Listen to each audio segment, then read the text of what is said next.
proyektong pabahay, patuloy na kuryente at pangkabuhayan para sa mga residente ng Marawi. Inaasahang makukumpleto ang 150 housing units sa December 15. Pakinggan natin si Philippine Information Agency Director General Harold Clavite.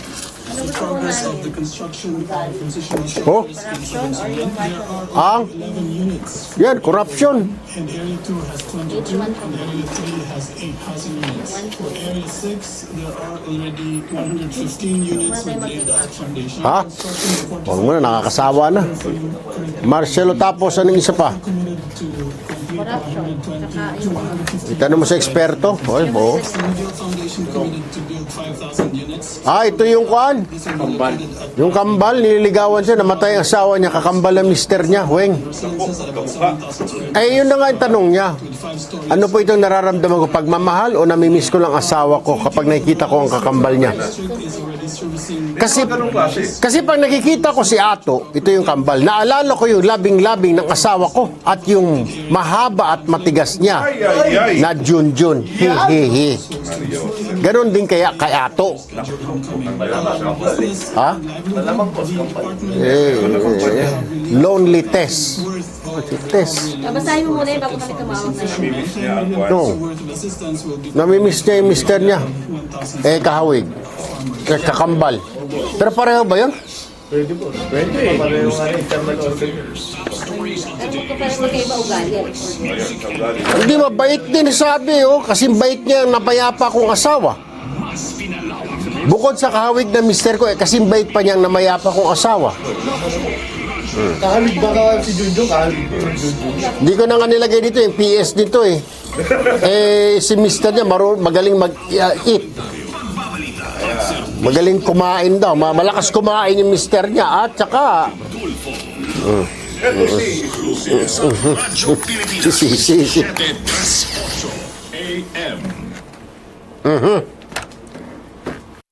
Oy, nako. Wala. Yun, no?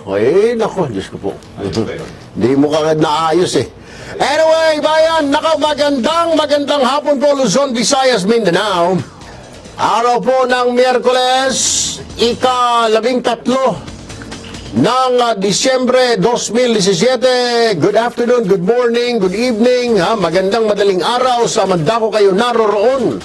Yung mga overseas Filipino workers po natin, welcome, good morning, good afternoon, good evening nga. Yung mga kababayan natin dito sa Pilipinas, magandang hapon po. Yung mga angels at ginang ng tahanan, magandang hapon din. Yung mga bumibiyahe sa mga oras na ito, good afternoon, good afternoon.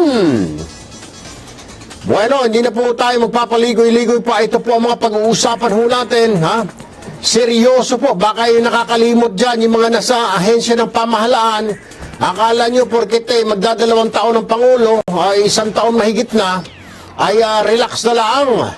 Pero matindi pa rin po ang kampanya ng gobyernong Duterte laban po sa korupsyon.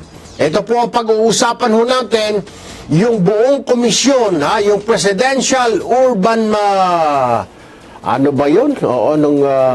Commission for the Urban Poor ay sinibak ng Pangulo yung buong komisyon. Akalain mo yan? At maging yung pinsan ng misis niya, baksi din. Kita mo? Saan ka makakita niyan? Pinsan ni Mrs. Sibak kay Pangulo. Dahil sa korupsyon. So, walang kamag-anak. Ito yung tunay na walang kamag-anak, walang kapatid, walang anak-anak. Sibak. Ayan. Make sure that there is no corruption. Iyan po ay nakasaad sa unang aklat ni Duterte, chapter 3, verse 15 to 17. Tapos yan ay diniinan niya pa sa ikalawang aklat niya. Basa. Ito lang ang mapangako ko at gagawin ko talaga. I will stop corruption in government. At yan ay nasasaad naman sa ikatlong aklat niya sa chapter 27, verses 12 to 15.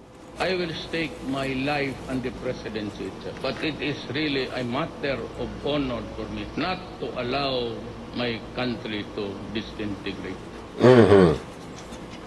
Ayun, alright. Anyway, bayan, yan po ang Pangulong Duterte, ha? Ba't nawala tayo? Nawala ba tayo? Ha? Ito, nabuhay muli. Anyway, yan po, isa sa pag-uusapan natin, isa pa hong pag-uusapan natin. Ito po, mainit-init na balita. Mainit-init po ito na balita. Yung mga kumukontra dyan, ha? Yung mga kumukontra, yung ayaw sa martial law. Congressman Edsel Lagman, Vice President Leni Robredo, makinig kayo, mga dilawan. Nagbotohan na po ngayon, o kani-kanina lamang, dyan po sa bicameral, ibig sabihin nagsanib puwersa ang Kongreso at Senado, nagkaroon ng botohan. 14 ang pumayag na i-extend ang martial law ngayon hanggang December 31, 2018 sa Mindanao. At 4 lamang ang hindi pumayag. Ang mga hindi pumayag na ma-extend ay alam na kung sino. Senador, patugtugan mo ito, graduate na naman itong 4. Ito yung mga natin, cum laude, magna cum laude. At ito naman po ang mga hindi pumayag na ma-extend ang martial law. Senador Franklin Drilon, Senadora Risa Ontiveros, Senador Bam Aquino, Senador Kiko Pangilinan. Ayan po, yung ating mga honor roll o horror. Mga liberal ho ito, kaya understood, ha? Anyway, bayan, yan po yung mga hindi pumayag, kaya 14-4. Yung 14 pumayag, sa Senado pala po ito, I'm sorry, ha? Let me take it back, ha? Nagkaroon po sila ng botohan sa Senado ngayon, 14 na senador ang pumayag, ha? Na i-extend ang martial law sa Mindanao hanggang December 31, 2018. 4 ang hindi pumayag. So, yehey palakpakan, ha, engineer? Wala pa yata tayong palakpakan dito. Ayun. Yehey palakpakan. Congratulations sa mga taga Mindanao. Ayan, yung request po ninyo. Ayan na, ha.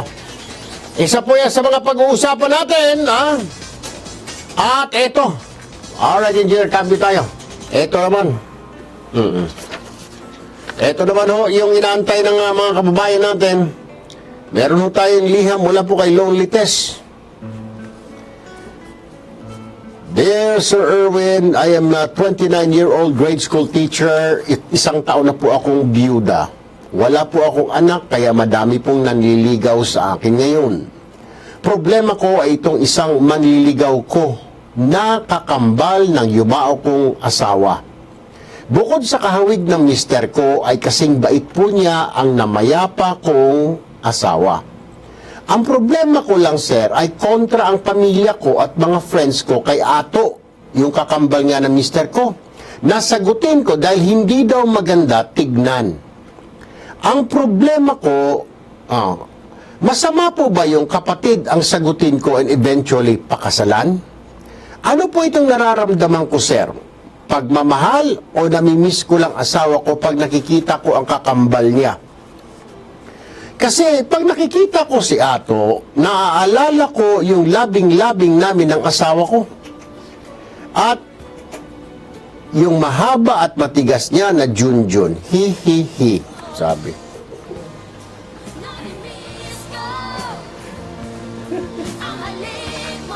Yan.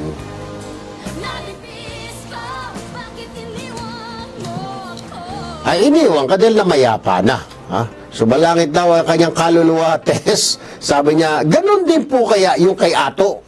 Sabi ng isang eksperto namin ito, naging ekspertuhan, si Melchor, dahil magkakambal daw, pareho daw siguro yung haba at saka yung laki. Ewan ko, wala ka namang kakambal, Melchor, lintik ka. Nakialam ka rito. Anyway, sabi ni Lonely Tess, Sir, help me decide. Well, Lonely Tess, kukuha tayo ng eksperto mamaya-maya lamang, tutok lamang, Tess, Hindi ko alam. kung magkakambal ba, pareho ba, kasing haba ba, kasing taba ba, kasing tigas. Alam ko magkamukha ang magkambal. Pero hindi ko alam pagdating doon sa baba kung pareho. Ha?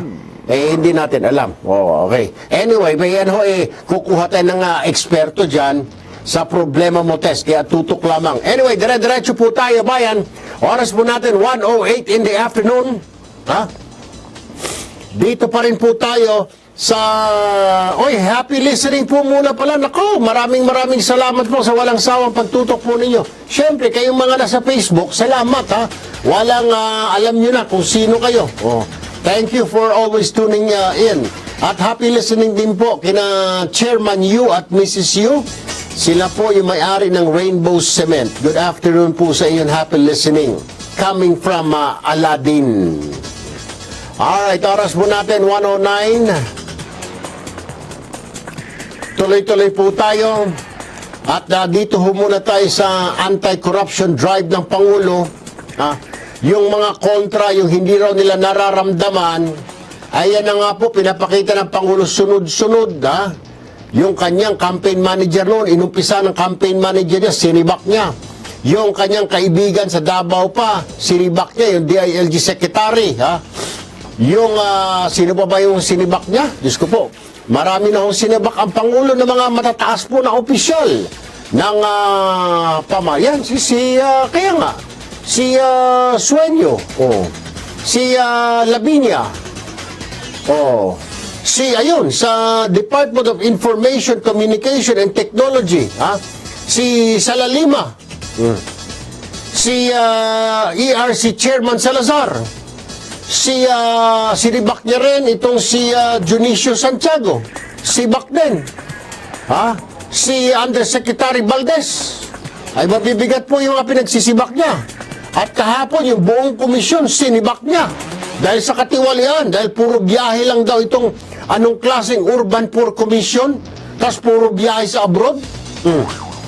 Sinibak niya yung buong komisyon. Kasama na riyan yung pinsa ng misis niya, yung pinsa ni Ma'am Hanilet Abansenya, sinibak niya. Kita mo?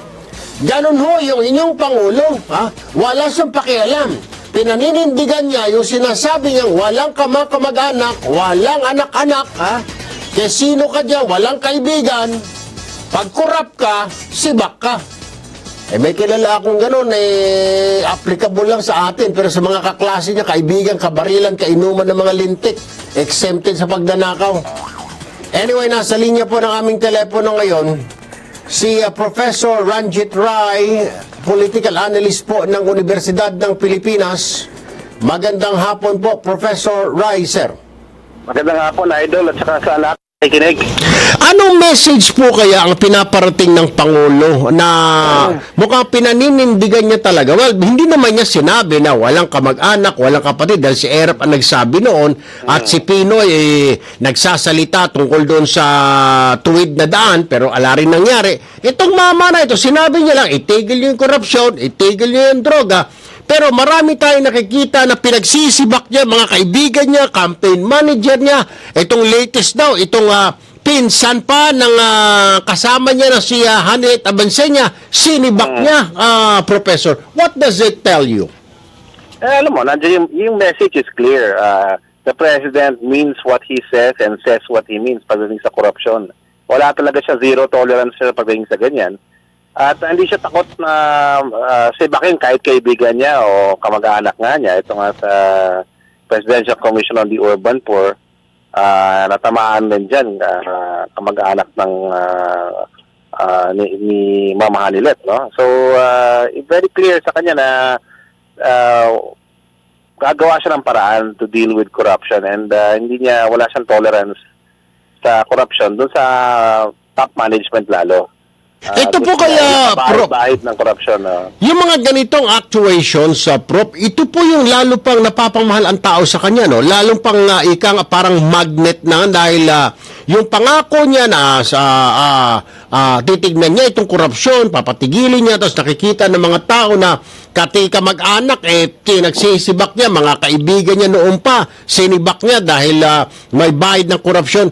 Does this mean na lalo pang mapapamahal yung taong bayan sa kanya o yung mga taong bayan, mas lalo siyang mamahalin at sa ginagawa niya ito? Mahal naman niya, mahal siya ng taong bayan eh. Mas lalo siyang mamahalin kung gagawa lalo siya ng mas malaking hakbang na institutional para ilabanan yung korupsyon. Maganda to hakbang na to. Sinisimulan niya sa kabinete niya. Hindi niya ini-exempt yung mga tao na malapit sa kanya. Mas lalong gaganda pa to pagka ni-roll out niya yung talagang programa niya ng reforma sa ibang government agencies. Kasi nga, pagpasok pa lang ng administrasyon niya, di ba, Idol, ang promise niya is to improve yung services, yung roll out ng basic services sa mga tao, yung pagpasok sa government agency, yung ayaw niya man lumilinya, pinahirapan niya mga mahirap. Pag natuloy yung mga reforma niya na yun, kasi kaya may linya, kaya nahirapan niya mga mahirap dahil rin sa corruption eh. Hindi lang dahil sa negligence yan, tsaka inefficiency eh. Dahil hanggang ngayon marami pa rin tumatanggap. Alam niyo yun, Idol eh. Sa ibang government agency. So ngayon, dapat magandang signal to na binibigyan ng Presidente, kumanda na kayo, itigil nyo na yung ginagawa niya kasi hindi kayo sasantuin ng Presidente pagdating sa corruption. Titigilin nyo lahat yan. At kailangan talaga, Idol, yung mga taong kagaya nyo sa media, at saka tayo sa civil society, magsalita na tungkol dito, i-point out kung sino yung mga ahensya na hanggang ngayon. Kasi sa babaho, ang tingin nila business as usual eh. Hindi sila napapansin, pero pag yung show nyo, napansin yan, dapat meron kayo segment yan eh. Yung government agencies lang ba na hanggang ngayon, ganun pa rin yung patakaran. Pero alam ko, nagbawas talaga under President Duterte. Malaking pagkakaiba. Nakita niyo yung LTO ngayon, grabe ngayon, ang laki ng pagkakaiba, yung pagkuha ng lisensya. Pero tama ka, Prof, meron pa rin mga ehensya na matitigas talaga ang ulo na pag nag-apply ka ng mga permit or something, napakatagal pa rin. Ito yung sinasabi ng Pangulo. Nahihirapan. Alam mo, hindi kaya ni Pangulo mag-isa yan eh. Kailangan lahat tayo magtutulong eh. Magmamasid, makikialam, alam mo yun, at saka talagang maninindigan rin tayo kasi kung pangit yung trabaho ng police, example, o di kaya sa isang government agency, tutulog-tulog yung mga tao doon, kailangan talaga tumulong tayo, sumbong natin. At meron naman hong paraan, may numerong binigay na yung gobyerno para magsumbong ng mga ganyang kasing anomalya. And I think we all have to help the President move forward against corruption. Hindi kaya ng Presidente o by himself eh. Sir, malaki na yung ginagawa niya, malaking halaga na siya mismo, walang bahid. Siya mismo, simbolo ng malinis na panunungkulan. Sir, last two questions. Unahin ko na po itong sabi po ng Forbes, umangat daw po, gumanda ekonomiya natin. We beat China by point yata, by 0.1. Pero dapat masustain ito at isa nga nababanggit nila doon para masustain at pumasok itong mga investments natin ay dapat ayusin muna itong problema ng korupsyon. Ito raw yung dahilan kung bakit medyo nagdadalawang isip ang mga investors na pumasok dahil matindi yung korupsyon sa ating bayan, which ginagawa na nga ng Pangulo, nililinis niya na ngayon. You really think pag ito po ay naayos ng Pangulo within a year or two, masibak yung mga kawatan dyan sa mga nasa pwesto, mga matataas na pwesto, do you think investors will really come in, sir? Malaking bagay ho ang laban sa korupsyon eh. Ano yan eh, importanteng sangkap yan para maging investor-friendly ang lugar. Kasi ho yung cost ho of doing business dito mataas dahil maglalagay ka pa eh, bukod sa regular na gastos para magtayo ng negosyo. Pero kung matatanggal mo yon, ay lalo magiging attractive ho yung lugar. Magiging attractive ng Pilipinas for investment. And talagang yun ang hinahanap ng business sector ngayon, makontrol yan eh. Pero ho, talaga, kailangan ho, hindi lang tao sisibakin, buong sistema ho, kailangan palitan. And malaking bagay dyan yung leadership ni President.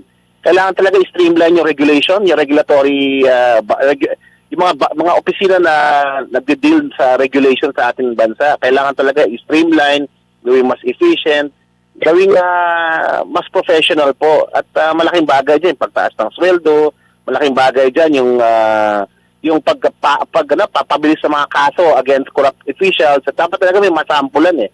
At malaking bagay itong ginagawa ng Presidente, yung yung paraan niya ng pagsibak, sinasabi niya, sasampulan niya. Alright. Ano yan, leadership by example. That will help us move forward po. Alright. Sir, panghuli na lamang, reaction nyo lamang sa extension ng martial law sa Mindanao. Nagbotohan na po sa Senado 14-4, 14 yung pumabor, 4, kilala nyo na kung sino, Drelon, Ontiveros, Aquino at Pangilinan, hindi pumabor. Ano masasabi nyo rito, Prof? Well, alam mo, yung extension ho, talagang personally ho, ang tingin ko talagang it's really based on the perspective, no, yung information na kuha ng presidente. No? I'm hoping that Congress will share that to the public para magkaroon tayo ng perspektibo dito. Ang tingin ng sa opposition, wala ng basis for declaring. Pero on the other hand, sabi ng military at saka ng security sector natin, nandiyan pa ho yung mga terorista, nandiyan pa sila, at active pa yung mga sila. Kailangan talagang bigyan ng konting panahon para masugputo ng para ma-contain natin at ma-defeat natin tong extremism na to. So kaya humihingi sila. Ako yung position ko boss, kailangan ko pang pag-aralan. Pero I trust that our government is doing what it can, no, to contain terrorism in Mindanao. So yun ang aking position. I will trust the position of the president kasi siya ang may information tayo lahat, syempre hindi tayo privy sa information na yon. Now siguro in the coming days magkakaroon pa ng debate yan. Sigurado akit sa Korte Suprema yan at lalo tayo malilinawan kung ano yung sitwasyon.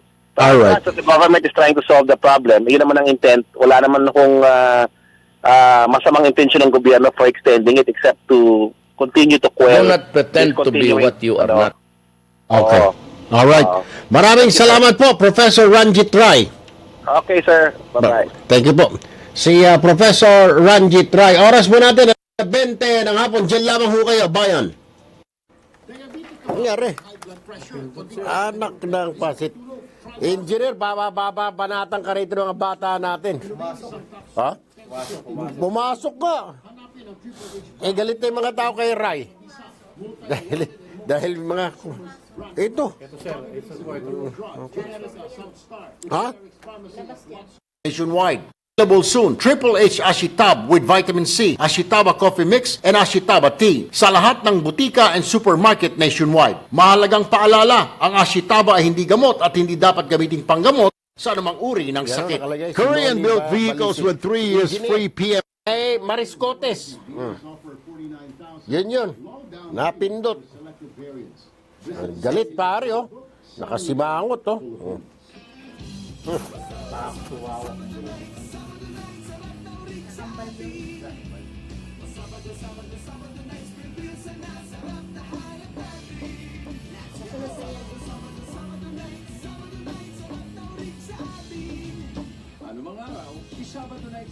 Ang going yung botohan sa Congress.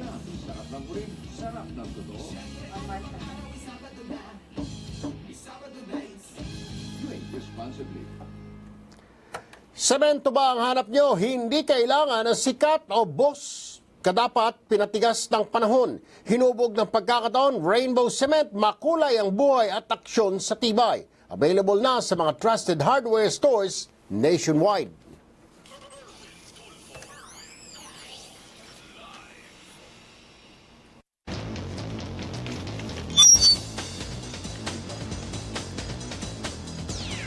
Alright, diretso po tayo, bayan.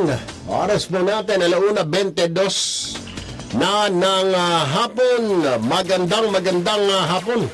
Audio please, sabi. Ay, papasensya na, medyo bumabagsak-bagsak ko yung internet namin. Kailan madarating yung kon? Anyari? Ay, Oo, pasensya na ho. Kailan kaya papasok itong isang telco? Ano? Yung China Telecom. Nakakasawa na itong mga lintik na mga smart, mga globe na ito. Itapon mo na nga, Miko, itong mga kuha natin. Bumili-bili pa tayo ng... Yan. Bumili-bili pa tayo ng lintik na packet wifi. Palamon ko ito, makita ko yung mga may-ari niya. Pakain ko itong lintik ng mga packet wifi. Wala, sayang. Sus Maria Josep. Ay, sir, Mr. President, papasukin nyo na ho yan China Telecom para masubukan. Kita mo, maganda naman ang panahon, anak ng baka, biglang babagsak yung internet. Jesus Mario sa Panginoon kong langit, oo. Talagang ilang taon na, humihina ang audio. Sa internet yan, totoy ba to? Ay, ano nangyayari nga pala dyan? Humihina ang audio. Ano nangyari? Ha?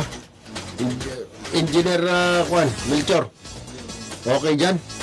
Sa internet. Wala na. 895, 894, 93, 92, 91. Maya ito, baka 20 na lang ito, Aiko. Ay, nasa linya na po ng aming telepono si Secretary Harry Roque, ang Presidential Spokesperson. Magandang hapon, Secretary Roque, sir. Erwin, magandang hapon sa iyo at sa lahat ng nakikinig. Magandang hapon po. Ay, ito po, katatanggap lang mo natin na nagkaroon na pala ng botohan sa Senado. 14-4, 14 na mga senador ang pumayag na ma-extend hanggang December 31, 2018 ang Marcelo. Secretary, ano po ang reaksyon rito? Ano po ang reaksyon ng palasyo dito, Secretary, sir? Well, nagagalak po kami sa tiwalang binigay ng ating mga senador, no, sa presidente nung sinabi niya na meron pang faktual na basehan ng martial law, no.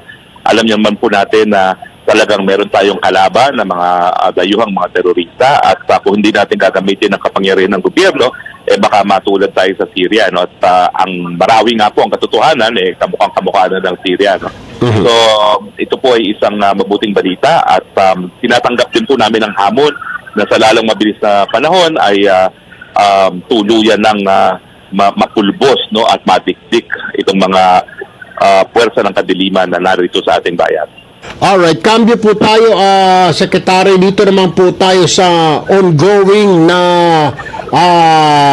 fight ng Pangulo laban sa korupsyon at yung buong komisyon, Urban Poor Commission, sinibak niya po at kasama po yata doon yung pinsan po ni Ma'am Hanelet Avancenia, yung partner ng Pangulo, Mr. Secretary. Well, ang masasabi ko lang po, mga taong gobyerno, malinaw na malinaw po ang mensahe ng presidente, walang sasantuhin, basta may korupsyon, tiba kayo dyan, no? So, sana po pakinggan na ng lahat ng naninilbihan sa gobyerno. Kung gusto nilang yumaman, lumipat na sila sa pribadong sektor. Panghuli na lamang, Secretary Sir Roque, sabi po ng Forbes at sabi po ng Fitch, binigyan po tayo ng magandang rating, BBB. Ang Forbes naman, natalo pa raw natin ang ekonomiya ngayon ng China. Ano po reaksyon nyo rito, sir? Well, talaga naman pong katotohanan lamang yan kung magbabasihan yung mga economic indicators, no?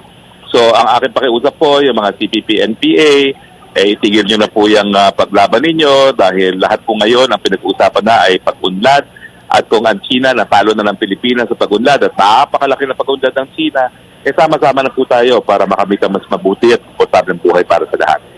Secretary Harry Roque, sir, maraming salamat. Magandang hapon, mabuhay po kayo, Sec. Magandang hapon po at maraming